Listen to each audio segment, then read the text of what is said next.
Hi everyone, in front of me I've got OPPO K13x, and let me share with you how to change the 3 buttons navigation into the gestures in this device.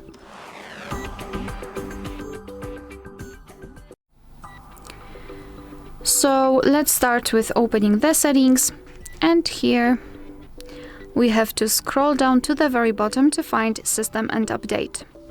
Then let's tap on System Navigation.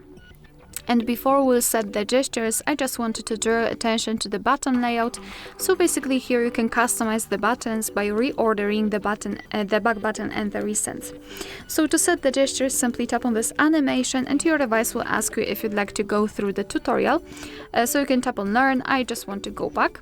And instead of the 3 buttons, you will have this line which is responsible for some gestures.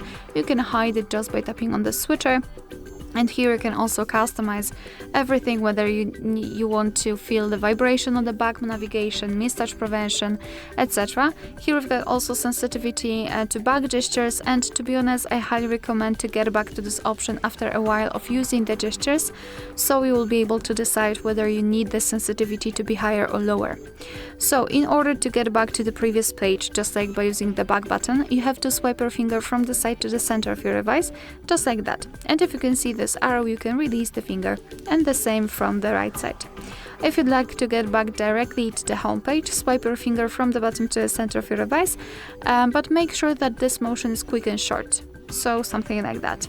And if you'd like to open the recents, repeat the gesture, so from the bottom to the center, but hold your finger somewhere here, like that. And here we've got the recents.